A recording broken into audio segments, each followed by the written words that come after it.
Speaking of other women leaders, I hope you all saw in the latest, in the Thursday Salisbury Post, our own Dee Dee Wright, and Dee Dee is on here. Dee Dee was very instrumental in leadership in the NAA youth group in Greenville, South Carolina, and protesting and stuff.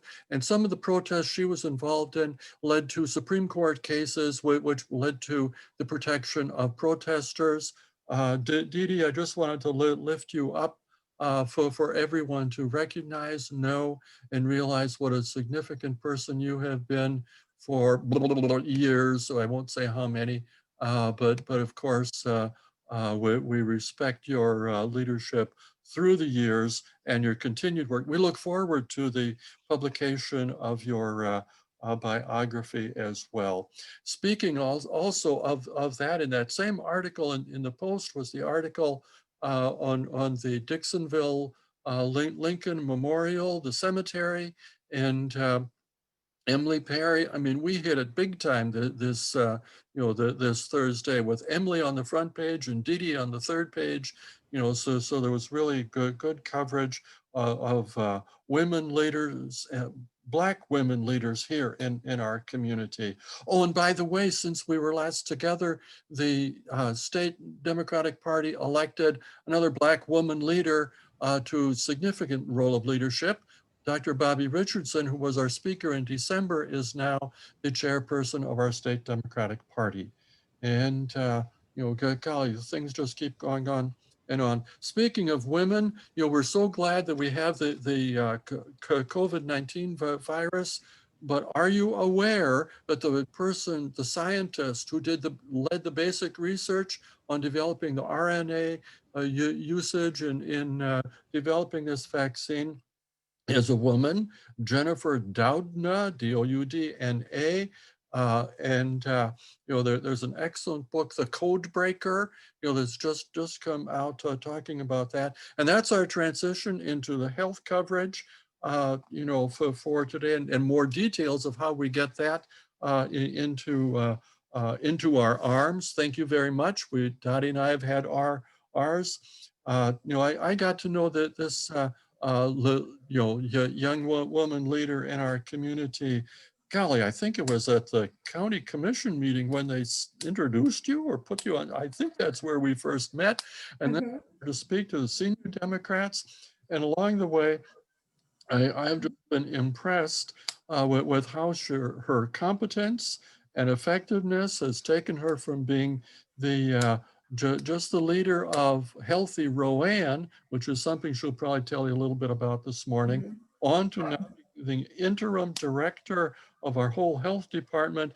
And she has been dealing, she'll tell us about the shots and all that stuff. But more than that, since she's become the interim director, she's had to deal with everything from deer carcasses to COVID shots. Alyssa, take it away. All right. Well, good morning. Thank you all so much for letting me join you today. I am very excited to share information, and I really appreciate the platform in general to share not just about vaccines, but about the full picture of health in Rowan County and sort of where I fall in, where Healthy Rowan falls in, and where we are with the health department now. So just thinking back, we have just now passed 1 year of COVID-19. And I want to recognize how extraordinary this year has been. And I want to reflect that, many of us have been touched by loss, whether that's the loss of life with our friends and family or other loved ones, loss of life in our community, and loss of experiences for ourselves or for our young people in the community. So as we move forward with the new hope that vaccines bring, I hope you all know that as we talk through vaccination, it does not mean that we've lost sight of the virus as it does continue to spread in our community, and that we still need to be vigilant as we continue to weather the storm. So I'll bring up my presentation in just a second, but I did want to share, my objective today is to discuss COVID-19, the health of Rowan, and then finally get into some of the behind the scenes and specifics of vaccine distribution. When I started, I've been the interim director now for 3 weeks. I wasn't stepping into, a vacuum. A lot of work had been done on this. So what I am sharing with you is just the iterative process it takes to get to a really great functional system. And I really just want to recognize all the work that has come before me, and that I get to then now share and kind of rejoice in the place that we are now. So let me share my presentation. All right, here we go. So like I said, reviewing current COVID-19 cases, discussing the health of Rowan, and then sharing about the vaccine distribution process. So this is what it looks like right now. And I'm actually very excited about this map. It might seem a little silly to be, but over the last month, and I guess backtrack, the county releases a report every 2 weeks called the County Alert Report. And it shares information about COVID cases in comparison to the different counties that we have in North Carolina.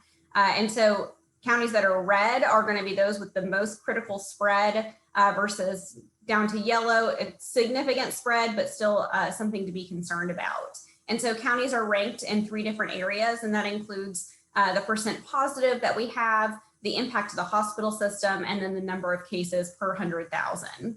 So what COVID looks like right now for Rowan County is we have gone from a red county to an orange county finally. We're still hoping to move towards that yellow and hopefully then eventually green. But given that we are still orange, while that's an improvement, we need to keep our eye on the prize and continue to practice through 3 W's, continue to wear our masks, social distance, and be vigilant just about what's going on in the community. Something that we've already started dealing with, excuse me, is as the weather gets nice, more people want to have events.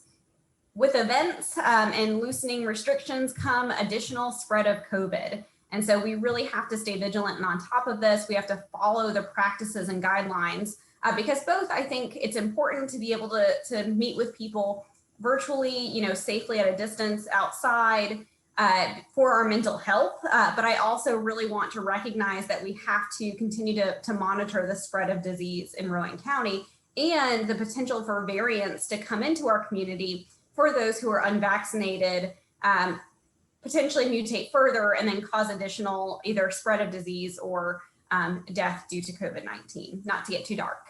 But where we are is we have 15,195 total cases, 291 deaths due to COVID-19. I believe it was 1 in the last week, which is huge. 409 active cases. If you can remember, just 6 to 8 weeks ago, we were thousands of active cases. So we've really seen active cases drop after the surge that happened from the holidays and everyone intermingling. We're finally starting to see the downturn effects of that. We still have a low impact to our hospital system, and we have between a 6.8 to 9.1% positive for our daily testing rates. We have not seen a significant drop in testing. Testing is very widely available. And we also know that, but we know that people are not necessarily going if they're not being exposed. So that's why we've seen sort of a drop in the amount of testing that we see in Rowan County. So this is another great map that I love and I often refer to is our county health ranking map. And so I kind of want to backtrack and give some background information for how did we get to a place where Rowan County was once, I believe, the 6th in the state for the number of deaths due to COVID-19. We continuously have a high amount of cases, even compared to the counties that surround us. If you look at, us compared to maybe Mecklenburg and Cabarrus, which you would think higher cities or greater city centers might have more cases, whereas we do compared to them. And it kind of goes back to this map. You'll see a lot of similarities. So right now, the county health ranking system ranks North Carolina counties from 1 to 100, 1 being the healthiest county and 100 being the least healthy. And so where we were in 2020 was we were ranked 73rd for length of life and 69th for quality of life. And so we typically see ourselves as this negative donut hole for health in comparison to the counties that surround us. And so that could occur for a lot of different reasons. It could be, increased rates of poverty. It could be the size and rural aspects of Rowan County. economic development. We've just been designated a tier 1 county, all of those factors. And I feel like now people are seeing more than ever that health plays into the greater picture of the economy and of the school system in Rowan County, but in general across North Carolina.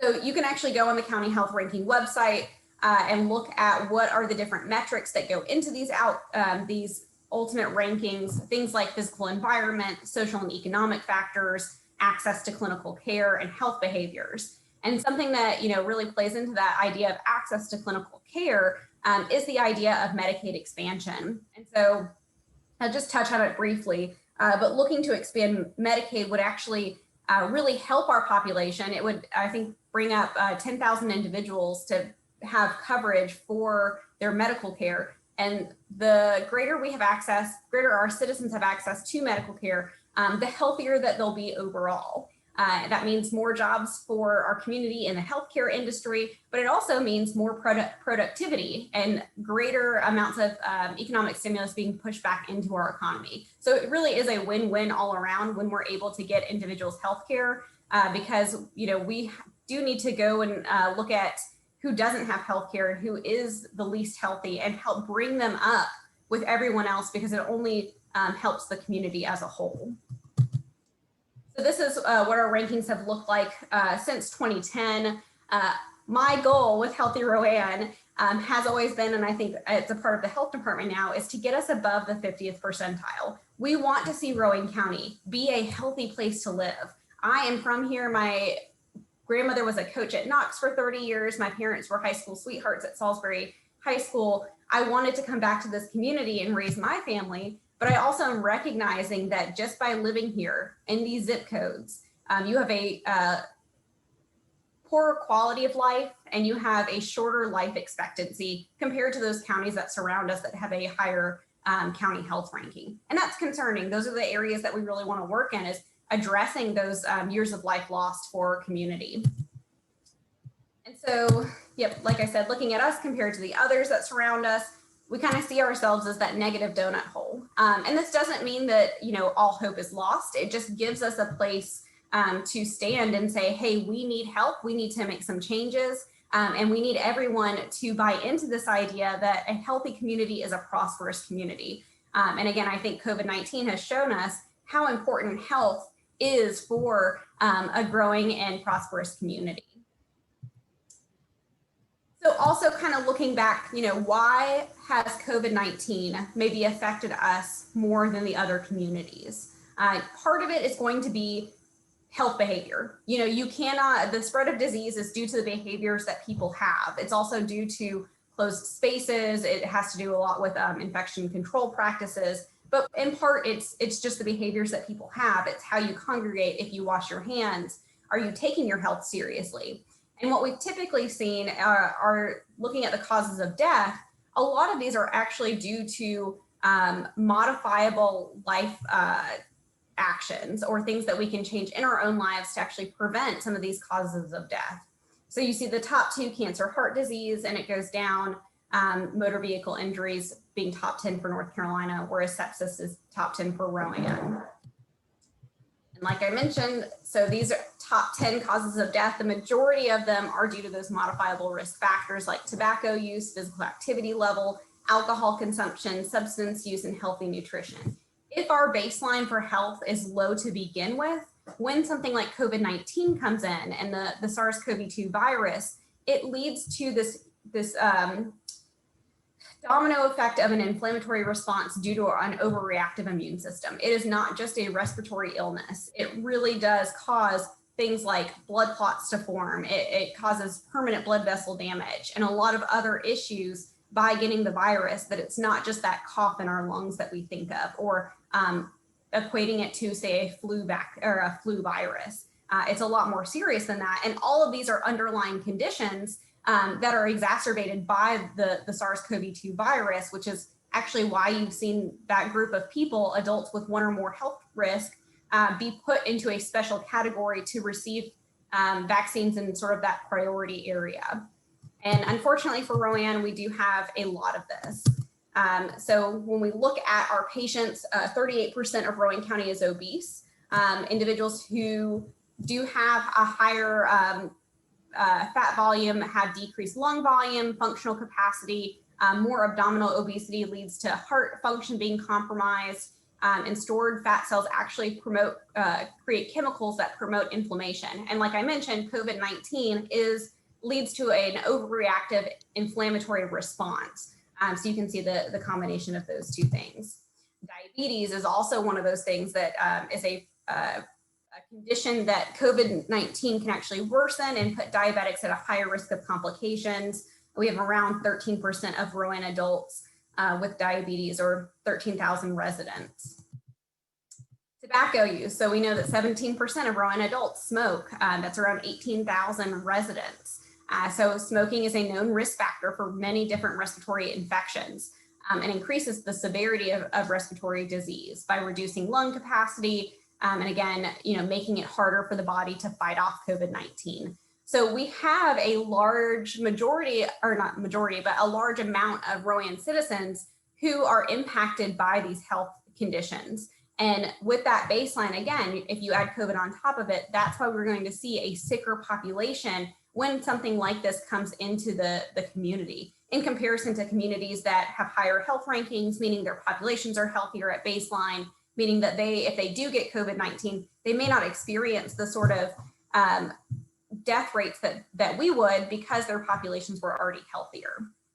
So it's very concerning to me. Obviously, I want to see our community be healthy, just so that we can have some functional wellness, so that people can live long and happy lives and get to do the things that they want to do, but also recognizing that these other risk factors put them at higher risk for death when something like a pandemic happens, which none of us really, ever thought probably would happen in our lifetimes, that we're living through right now. And we're really able to see the results of poor health and all the factors that go into poor health, combined with something like a very virulent virus in our community. And so that's one of the reasons that we continue to have healthy lifestyle behaviors as one of our priority issues. We know that also substance use and mental health both impact and have been impacted by COVID-19. So where does that lead us to our discussion on vaccines? So we are so excited and so filled with hope when the mRNA vaccines were developed. And I get a lot of questions, how can I trust this if it only took a year to develop, or less than a year to develop? How do I know it's not going to make me sick?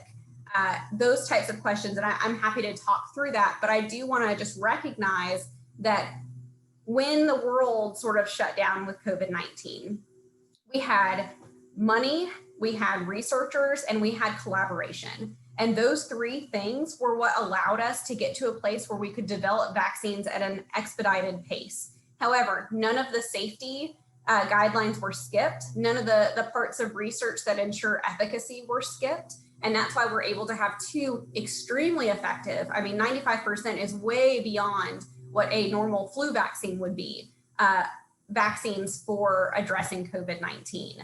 And I think the other thing to think about is the mRNA vaccine technology has been around since 2003 at the least, for things like Zika and other sorts of viruses. So we've been able to have that technology, and we weren't starting from ground zero. We really had an opportunity to build on past research. And those types of vaccines, the mRNA vaccines, have actually been used since 2013. So we do have 7 years of safety data related to the individuals who have received those vaccines. Typically, with how a vaccine works, if you're going to have some sort of negative outcome, it's going to happen pretty immediately, within the first couple of minutes, within the first 15 to 30 minutes, or within the first couple of weeks after you get it. There's not typically an immune response that happens years and years later from a vaccine, at least from what we're seeing, especially with these mRNA vaccines.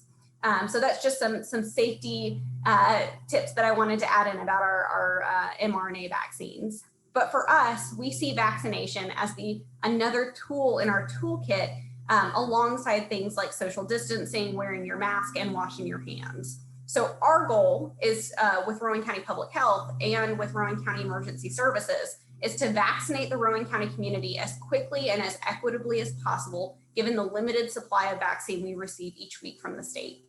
Our mission is rooted in equity and in transparency and using our data to drive our decisions, and then having a level of accountability both to the state for those who give us the vaccines and also to the citizens to ensure that we are doing our part to meet the needs of the community and being flexible to any changes that have happened even since I have started. I think we've had 2 or 3 timeline shifts in the last 3 weeks that have bumped up individuals in the different groups to allow them quicker access to the vaccines.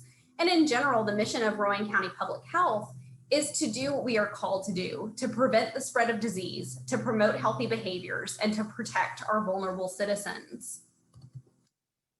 What it looks like sort of behind the scenes, like I mentioned, is that there are certain COVID vaccine providers that receive their supply from the state and some that receive it directly from the federal government. So if you go on to the North Carolina Department of Health and Human Services website and look at their data dashboard, and you start to see, that 18,000 individuals in Rowan County have been vaccinated or from Rowan. That does not include the Salisbury VA Medical Center's vaccinations. It does not include the long-term care facilities through Walgreens, and it does not include the Walgreens public appointments. We are hopeful that they will continue to add that data into the spreadsheet, but it's just 2 different tracking systems. So from the state, each week, Rowan County Health Department, Novant Health Rowan Medical Center, and the Cabarrus Rowan Community Health Centers receive vaccine directly from the state. We get our allocation emails. I'll talk about that on Thursday night or Friday morning. We're starting to see more providers be eligible and actually start to receive more vaccine. So places like our community free clinic, other pharmacies, local pharmacies, we'll start to see places like Harris Teeter and Publix and Food Lion, maybe eventually Food Lion, receive the vaccine. But that is that's great news, because what we want to see is that vaccines are available to everyone where they would like to go. Right now, our mass vaccination clinics are set up because vaccines are not available everywhere in the community. And this is our current situation for vaccines. So right now in Rowan County, we've got over 18,000 individuals who have received the at least one COVID-19 vaccine. And so they've actually changed this because of the Janssen vaccine, which I'll talk about. And they've now said partially vaccinated or fully vaccinated instead of first dose, second dose.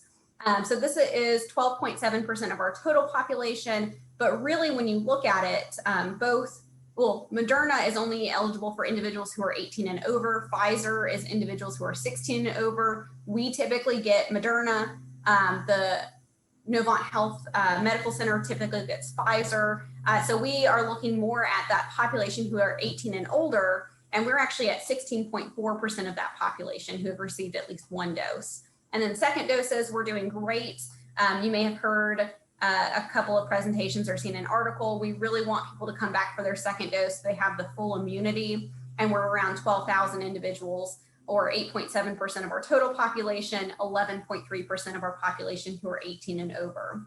And so this is really exciting. I know from speaking with Joseph Vaughn at the VA that they vaccinated more than at least 1,000 Rowan veterans, and we have about 5,000 individuals who go to the VA who are Rowan County citizens for their medical care. So knowing that they are continuing to work on that population, my dad was one of those who actually got to go to the VA and get his vaccine, really efficient systems.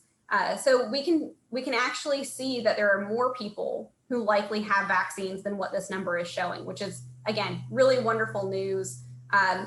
What we're also looking at is there have been a couple of studies related to tracking the amount of people in North Carolina who have antibodies from either having a primary infection or getting immunity through vaccination. And what we are actually seeing across North Carolina is that we're at 25 to 30% of our population who have some form of immunity to COVID-19. And that's amazing. That means that we have immunity in the community, and that we're going to continue to see a decrease in the amount of people who are 65 and older, especially who are going to get COVID-19. So it reduces the susceptible population, which means that we're not spreading it as much, which means those individuals who are at higher risk for worse health outcomes and death are less likely to get COVID-19. And we're looking at a really great picture. Like I said, a lot of hope is going around right now, which is just wonderful to see after this very difficult year. And this is what it looks like, at least people partially vaccinated by race or ethnicity compared to the total population that we have. Now, something that North Carolina is doing that other states are not doing is actually tracking this data and holding health departments and communities accountable for making sure that we are reaching into populations who are historically marginalized or individuals who have a negative past history with especially the federal or local public health system in getting a vaccine. So we have already been partnering with individuals. We can do more, and I want to say we can do better. We've been looking at the different options for vaccines. Something that people don't realize is so difficult is that 2-dose series. It is hard to get people to come back for a second dose. So we're really excited about the Janssen vaccine because it'll make it an easier process. Obviously, we still want to offer the more effective vaccines, the 95% effective vaccines for individuals who would like it. But it's great for younger populations that Janssen provides the protection at a greater rate than even the flu shot for them to get it. So this is what that looks like. Again, we are working with Livingstone, especially in order to bring a COVID vaccine event on campus. And we're also looking at partnering with the federally qualified health centers, so that's Cabarrus Rowan Community Health Centers, for them to actually go to Patterson Farms with their migrant health clinic. They're going to be providing vaccines to the migrant farm workers who come into Rowan County. And so we want to make sure that we are providing information equitably. We want to make sure that access is equal. And it's not going to be perfect, and we recognize that, but it's an opportunity for us to continuously improve, both in the way that we reach out to people by providing presentations, by going and helping people sign up, but also by continuing to offer clinics at different times of the day in different locations when we can. And so where COVID vaccines are right now, it's even updated past this. And like I said, it changes, I would say almost daily, weekly. But we have gotten through, we have opened 2 groups, 1, 2, and 3. So we worked really hard with both our public and private school systems and our early child care sites to offer vaccines to that teacher, K-12 and early child care before it went to the rest of frontline essential workers. Now on March 18th, actually March 17th, adults at higher risk for exposure and increased risk of severe illness, so those are the individuals with 1 or more healthcare condition, will be eligible. And the rest of Group 4, Group 4B as we like to call it, will be eligible by April 7th. I believe the president talked about having everyone eligible by the beginning of May.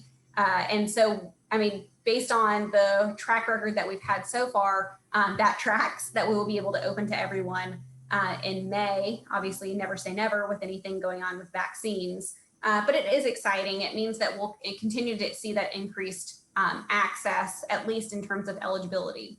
Now, I would like to share that though the state has continued to open these different groups, we have not received any additional vaccine, even with the groups opening.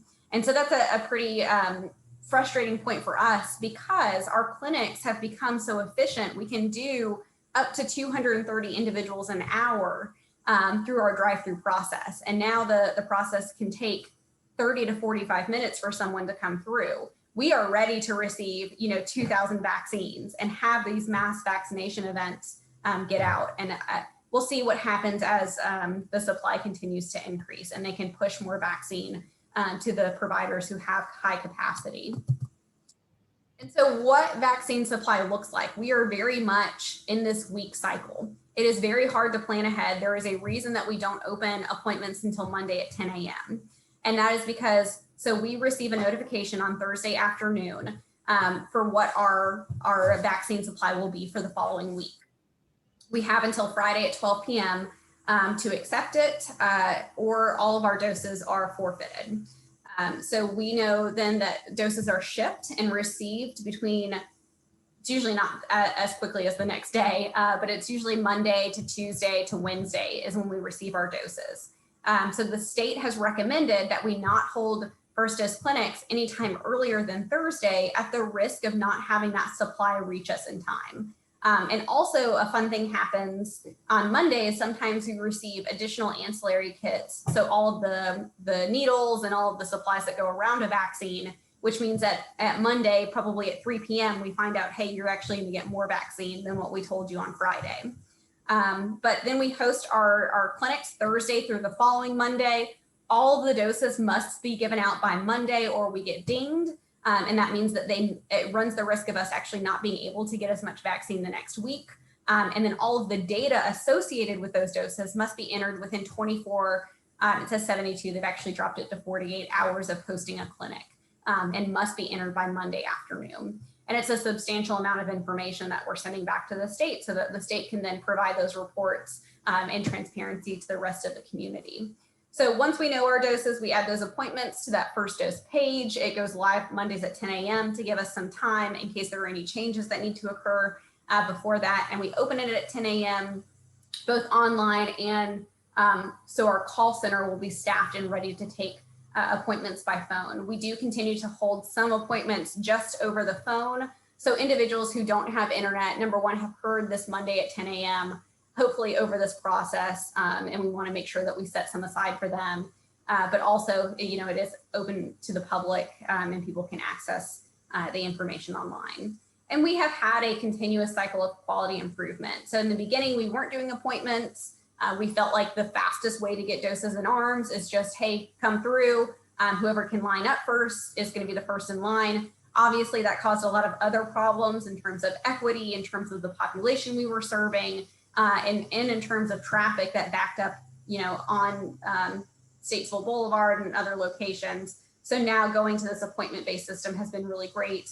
And like I said, we've continued to improve to the point where we're now increasing our doses per 15-minute block to reach 220 per hour coming through our drive-through clinic.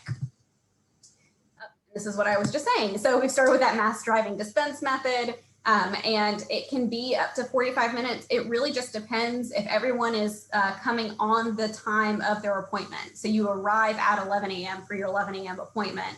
It actually makes the process so much faster for everyone because there's no backup happening. And I know someone who went through it, I think it took them 15 minutes start to finish the other day. And so we can offer up to 9,000 to 1,100 per event. We've actually been talking amongst our group to see what we could do with 2,000 doses. And again, the increased capacity that we have allows us to ask for more doses. This is a great option for people who want to stay in their cars. We also recognize that having a one-day event on Thursdays does not meet everyone's schedule. So we're looking at, next week we're going to be offering an evening clinic. We'll continue to offer Saturday clinics, but we also refer people to other agencies. So Novant Health offers 300 each day, Wednesday, Thursday, Friday, and 50 each on Mondays and Tuesdays. And the Salisbury VA, you can schedule with them. Again, it's a walk-in clinic, and so is Walgreens, where you actually park and walk in. So there are a lot of different options for our community.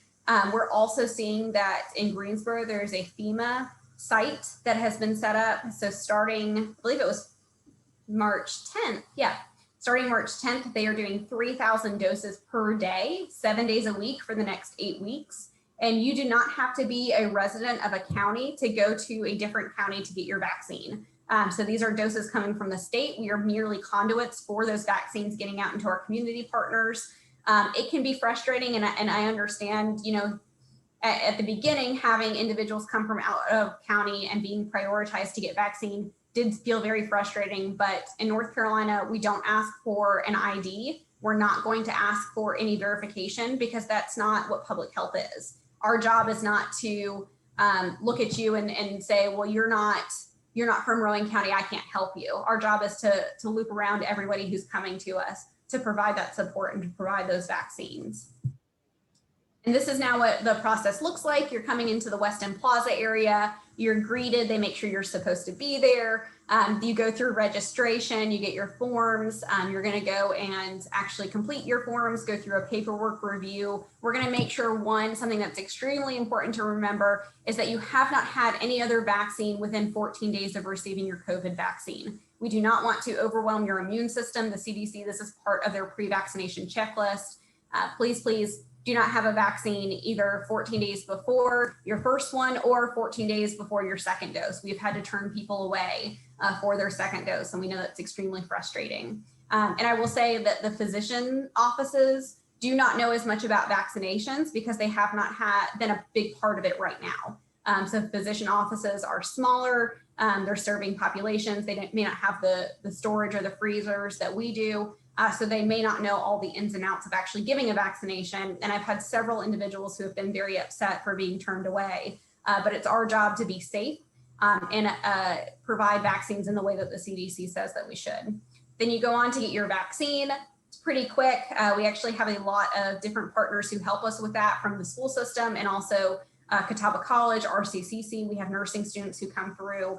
We're happy to provide that experience for them to work with the public. Then you drive down. You sit and wait your 15 minutes. If it's your first dose, you're going to get a sheet to actually make your second dose appointment right there in the car. And if it's your second dose, we're actually talking about how can we capture information, if individuals would like to share with us, around some of the social determinants of health, like transportation, housing, food insecurity, looking at the bigger picture of what health looks like in our community, not just from a physical health, but also from all those supportive services. And this is what I was saying about the appointment system. We do try to send first dose reminders, and then we also try to help people make their second dose appointments. When we were going through the switch to actually having people make their second dose appointments on site, they're pulling the data from the state system is not easy, and sometimes the state system does not send us the best report. So we try to do what we can to catch back up with those people and individuals and share press that if you have not had a call about your second dose appointment or have not been able to make an appointment, we really want you to contact us. We'll make sure that we get you in to get that second dose. And so for us, we are looking at this where, our goal is to protect our clients and as much as possible and to make it easy for them. We know that vaccines, for a lot of people, it's not even, it is an exciting time. It can also be a very anxious and anxiety inducing time. So it's our job to make it comfortable and easy for them. We like to joke that we're living in a drive-through world. So our services being drive-through is just one more option for individuals. But we do now have an inclement weather plan established, and we have backup plans for our clinics, whether it's moving a clinic date based on shipment and weather delays, communication with clients, or having that inside option if we can't move the date. And then we are still really focused on equity of distribution, partnering with East Spencer to hold an event. Now we have a formalized partnership with emergency management for our homebound individuals. I say seniors, but it could be anyone who is homebound. And that actually starts rolling out next week. And we are looking to request the Janssen, the J&J vaccine to support larger events and also to support outreach. Because again, we understand that there are populations who are transient, maybe populations who don't or won't be able to come out for a second shot. So we want to be able to provide that to them. And then we have increased our community collaboration, looking at all of the different providers and talking about how do we work together.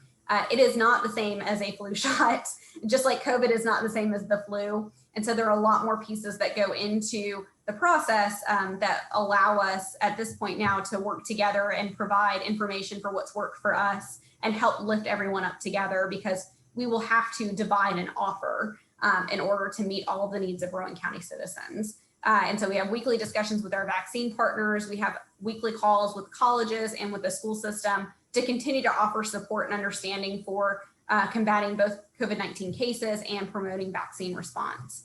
And then continuing to do outreach for hesitant populations. I am very much of the mindset that I will provide all the information. I will answer every question I can. If I don't have the answer, I'll tell you I don't have the answer and I'll get back with you.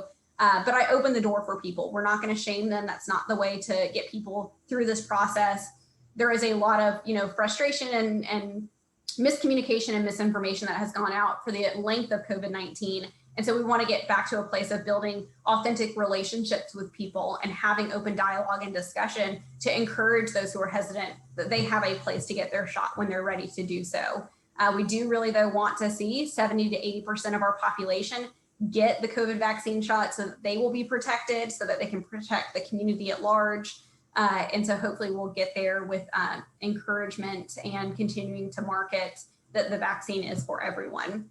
I did recently see that about 50% of our individuals who are 75 and older from the state data, and that does not include long-term care facilities, the veterans, or the VA or Walgreens, have received their COVID vaccine, and around 47% of individuals who are 65 and older. Again, we want to continue to see those numbers increase. For flu vaccines, it's around 40% of individuals who get a flu vaccine each year. So we're already surpassed that, which is great to hear. And hopefully we'll continue to see that trend. This is just, we've had a lot of COVID vaccine events. I think we're over 35, we're probably at 40 now.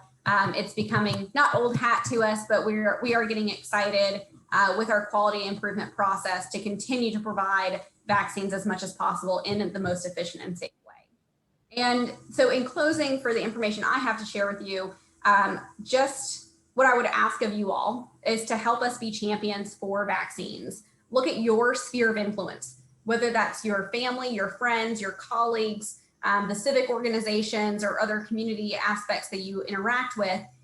If you feel strongly about people getting vaccinated, use your influence to encourage people that as eligibility opens up, that you say, hey, go get your vaccine. Encourage, if you do offer opportunities for clients to go get vaccinated, or employees, encourage those flexible practices. Talk to your organizations about how you can be flexible in allowing employees to go get vaccinated, because that only supports business in the long run and helps us get back to a healthy population and a healthy economy. And then this is help employees, but it really is help everyone and understand that when they're eligible, there may not be vaccine available. And that is not because, it's not from a lack of trying. We are continuously trying to get more vaccine in. It's where the state is sending it to us. And then share the changes and improvements to encourage vaccinations. I know of some of my friends who tried 3 times before they drove up 3 different times to wait in line for hours before they were able to get their vaccine. And we were in a very different place than that. And I'm very happy that we are there, because that was a very difficult situation. And so please share the changes and improvements that we've made to encourage vaccinations, whether that's with us or maybe with one of our partners. Again, you don't have to be a Novant Health patient in order to get one from Novant Health. You don't have to be a county resident. You can go outside the county if that makes more sense for you. But take that time to learn and decide to get vaccinated, because I think that's how we're going to get back to a more normal time. Hopefully a change for the better time, but a more normal time post COVID-19. And that is my full presentation.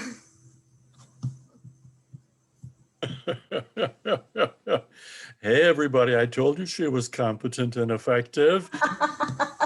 Moved me right. Thank you very much, Alyssa. Thank you. Absolutely.